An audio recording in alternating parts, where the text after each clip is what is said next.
Welcome back, viewers, to the series of lectures on stages of early Indian economic history. And in the earlier interaction that I had with you, we have enumerated several stages into which historians have classified early Indian period or ancient Indian history.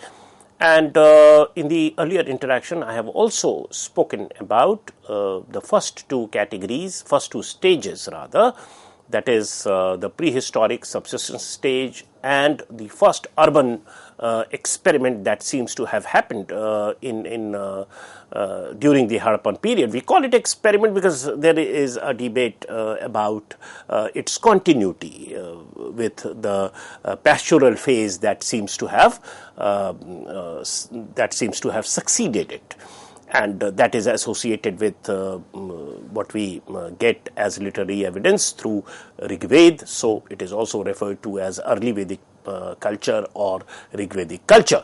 So talking about that period when we spoke of the Harappan economy or the urban kind of economy that we get to see through the archaeological remains that we have for Harappan civilization, it appears that trade was apparently a considerable element in Harappan urbanism. And I have earlier spoken to you about what are the components of it, from where we have evidence, because even in from Sumer in the Mesopotamian contemporary Bronze Age civilization, we do have evidence of items coming from the Meluhas, as they refer to the Harappans. And there are very few items that can be claimed to be of Sumerian origin coming to Harappa, but they are not altogether absent. So it could be because of limited excavation that we have been doing, or it could be on account of perishable nature of these items. So once something is sent, obviously they must be taking back quite a few items from there as well. Now, what is important for us to understand is that trade was considerable element. Trade was obviously of considerable value in Harappan urbanism, but it would be too much to assert that, like the British trade, it accounted for large extent and phenomenal growth of the Harappan Empire as such. So this is an assertion. Why I have put it as slide is because we can talk about it. There can be opinions around it. That what is the criticality of overseas trade or long distance trade to a civilizational setup like the one of Harappa? Because in textbooks, it is this trade aspect which gets overemphasized, but that doesn't quite mean that the backbone of Harappan civilization was trade. In fact, it must have been agriculture, and because this degree of continuity for such a large area with fair degree of population can not survive only on account of trade and exchange, and that too in that ancient period. So even if village archaeology or rural archaeology has not been carried out to that great extent, we can presume that mere existence of a town presupposes the existence of agrarian hinterland around it, and that must be supplying the grain items to the cities, and that's why in the textbooks you get to study that okay, Harappa had a great granary or Mohenjo-daro had great granary and so forth. Even if you look at the morphology of a city, even in the present times, you will invariably find that cities are equipped with granaries. Right, usually they are located on the periphery of the city, because city dwellers are not agricultural people. They don't do cultivation, but grains are very much required for their sustenance, and that is supplied to them through market, through trade, through exchange, and so forth. So that must be there, and that robustness of agriculture is to be understood, although we don't have very many direct evidence through rural archaeology and so forth. So mere existence of towns will automatically attest the existence of rural hinterland. However, what can also be said of the Hadappans is that despite this technology related to that of agriculture or pottery making or other artisanal activity or building construction and so forth, over the entire stretch of 1000 years or so of its existence in mature phase, Harappan technology doesn't seem to have registered some phenomenal improvement over this period. So there is a dash of stagnancy that one can notice all through the 1000 years of Harappan existence. So what stayed as a legacy is post-urban villages in Sindh, in Gujarat area, and also the Punjab area, and they seem to be dovetailing with the Chalcolithic cultures of Western India that we otherwise are so familiar with in the timeline of say 1800 BC to around 1000 or even closer. So 1000 BC. So if you look at this area, if you look at this time bracket, that is the second millennia from the beginning of the Common Era, 2 millennia before the beginning of the Common Era, that's the time when you get to see a cluster of settlements spread around the Western India that we otherwise understand as Chalcolithic cultures. We have Daimabad, we have Ahar culture and so forth, Kaitha culture and so forth, and it seems that once the urban phase of Harappan life is over, and one can debate as to how it came to an end, that is something that is outside the purview of this discussion. We can talk about it later or at some other instance. But what is important is that what survives archaeologically in the post-Harappan period as post-urban villages in this area, they at times come very close to the Chalcolithic cultures of Western India also. One can, I mean, there is a strong possibility that the people who left these urban centers during the Harappan period are the set of people who went on to settle in these areas, because there are some traditions and pottery making style and so forth that can be compared to that of Harappa.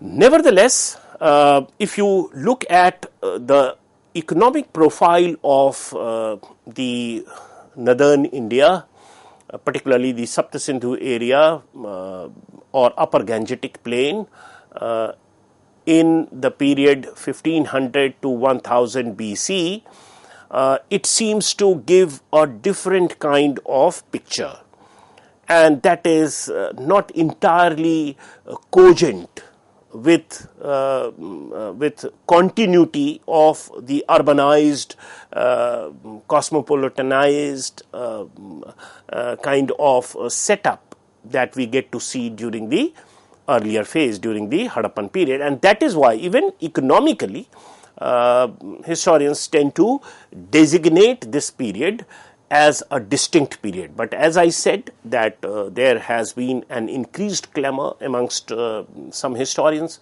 who tend to say that this difference between the two, or treating the two, Harappa and early Vedic, as distinct may be fallacious, because there is a possibility of the two being the same, or the architects of Harappans could be the same set of people who are living as Vedic people, who are the composers of what we understand as the Rig Veda. So this debate goes on, but archaeologically, if you compare the remains of 1500 BC to 1000 BC North India with what we get in Harappa, you can see fair degree of technological and material difference, and in fact it seems that the Aryans, who again is a very debatable issue, but there is a set of historians who believe that they came from Central Asia, and they came after the Harappans had declined. In the 1950s, 1960s, it was believed that the Aryans actually invaded and destroyed Harappan cities. But over a period of time now, what we understand is that perhaps there was a good 200, 300 years that elapsed between the decline of Harappan civilization and the migration of Aryans from Central Asia to northern part of India, and therefore the possibility of Aryan invasion, or this theory of Aryan invasion is not given much credence now. And if you subscribe to this viewpoint that they came from Aryans came from outside, then you also get to see that perhaps they are equipped with some technological and material advantage, because they are the users of horse-drawn chariot. And of course, they were also aware of copper, because ayas is the word that is mentioned in Rig Veda, and it could either mean copper, or it could mean it could be a generic term for all the metals, like yava is also mentioned, and yava could stand for barley, or it could stand for a generic term denoting all the crops that they were aware of. This particular thing, whether Harappa and Vedic cultures can be studied as continuous or as rupturous, or as separated, punctuated by 200, 300 years of gap, that is something that we can talk about separately. But what impression we get from the archaeological profile of 1500 BC to 1000 BC in the Saptasindhu area or Upper Gangetic Plain in North India, is that these people perhaps are not that much the builders of burnt brick houses or cities of the kind and magnitude that we get to see during the Harappan period. So this is a riddle. Now this is like a reversal. So it's like relapsing to a village kind of life, to a life shorn of ornamentations and sophistication that we get to see in the architecture of the Harappans. So what could be the reason? So although there have been some archaeological diggings that have been carried out, there are graveware sites, graveware culture, there is painted graveware culture, pre-iron painted graveware culture, post-iron painted graveware culture. So they are all studied together with reference to this timeline, which historians also assign to Rig Veda. Now, Rig Veda by itself does not say that it was composed during this period. In fact, this denomination of time was not there. So again, historians have used corroborative methods, cross-references, possible correlations with the details given in Rig Veda, etc., to broadly understand that the hymns of Rig Veda must have been composed around 1500 BC to 1000 BC, and not before this or after this. So On the basis of that, what we get to see is that the composers or the architects of the Vedic culture, early Vedic culture, appear to be migratory by habit. So, not settling at one place for a longer period of time is part of their you can say lifestyle or subsistence. So that's the way they are. Now, one can say that, well, this kind of habit is embedded in pastoral people, and maybe that pastoralism is the dominant mode of production in this period. They are also confronting the dasas and dasyus constantly, and therefore, even if they want, perhaps they cannot settle at one place for a longer period of time, and hence it becomes difficult to settle down as town dwellers the way Harappans had been doing. So that goes on to push forth the viewpoint that perhaps it is a pastoral society that dominantly is there in the Rigvedic period. In fact, Vratyas are Aryas, and they are referred to as non-agriculturalists, but we know that the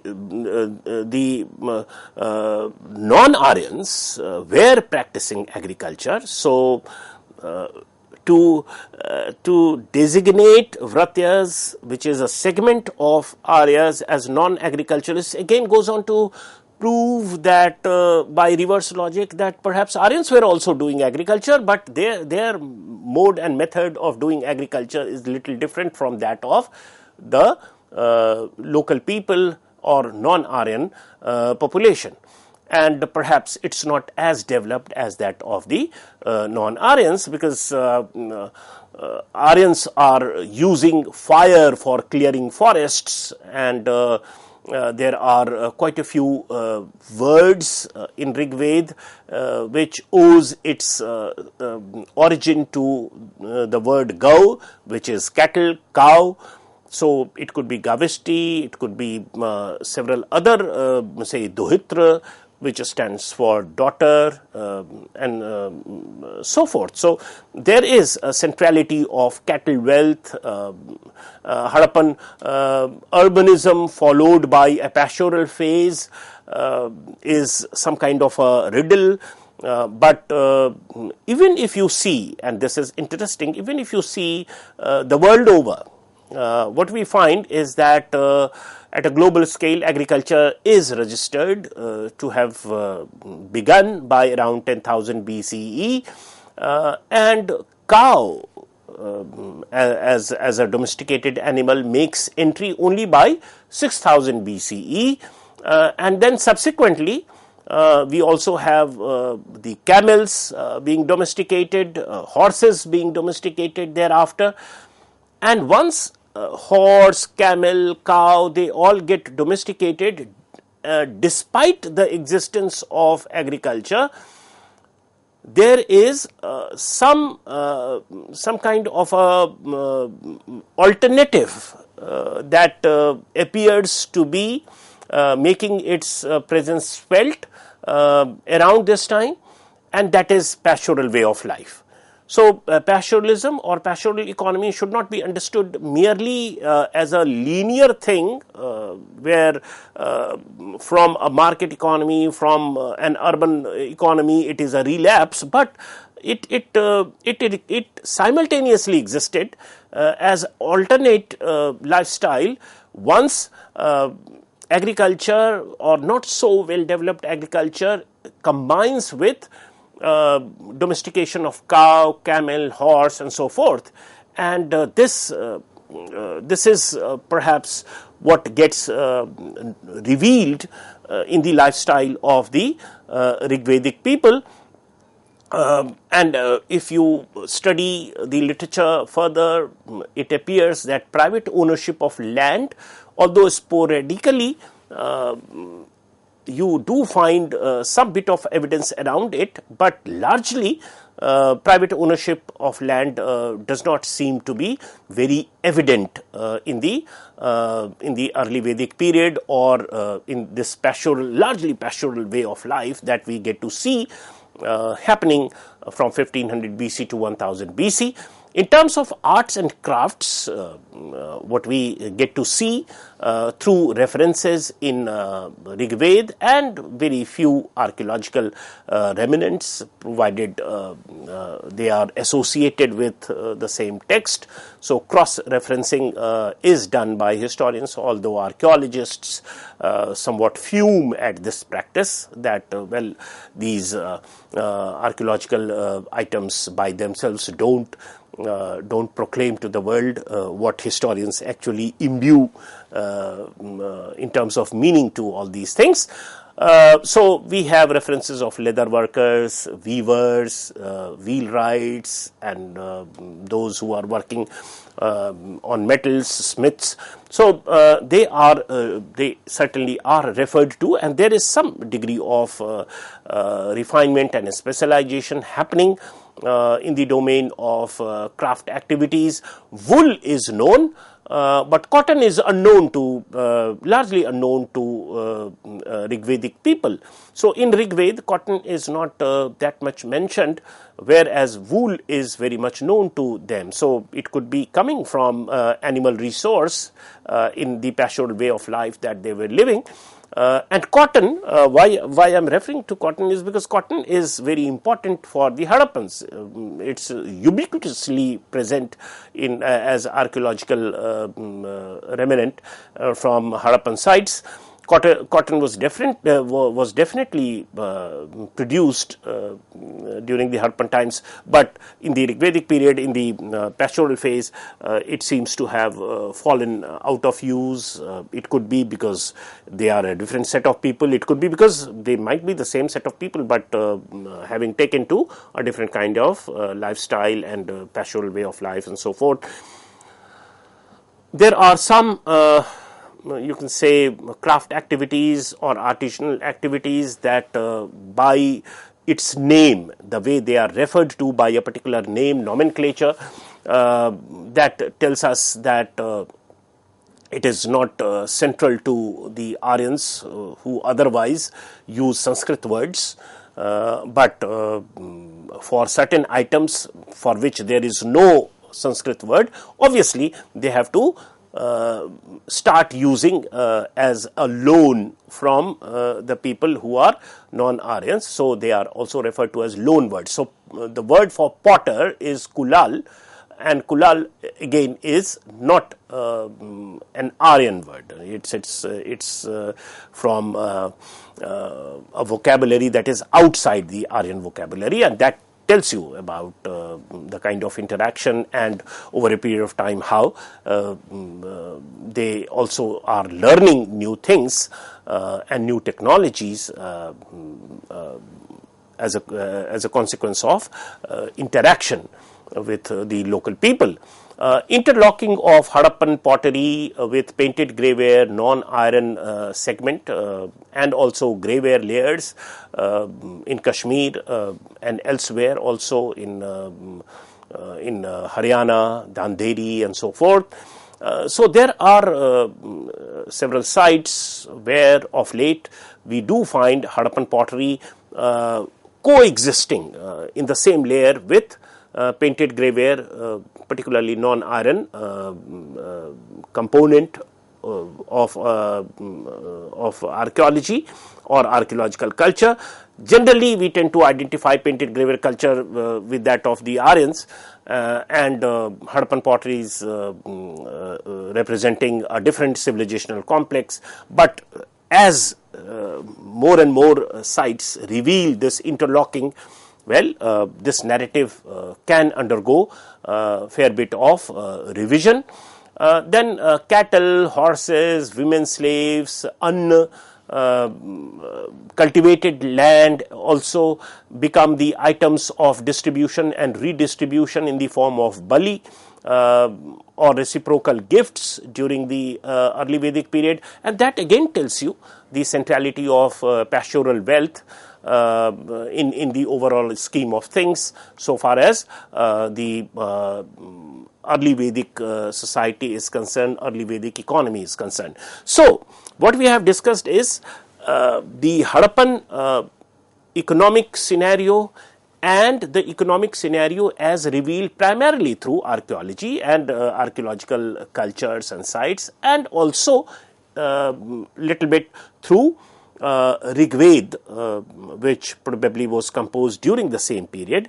So, the overall picture that we get for 1500 BC to 1000 BC appears to be rather loaded in favor of pastoral way of life, shorn of the kinds of cities and urban centers and exchange and coins or medium of exchange, long distance trade, etc. They are perhaps not that important to the people who are living during 1500 BC to 1000 BC, about which Rigved probably is talking. So there is this mismatch that we get to see, but as I told you that historians of late have also been trying to see the two as not distinct. And as I just mentioned to you, interlocking of Harappan pottery with painted graveware potteries, they can reveal the continuity element of the two as well. So that is all open for future. Thank you.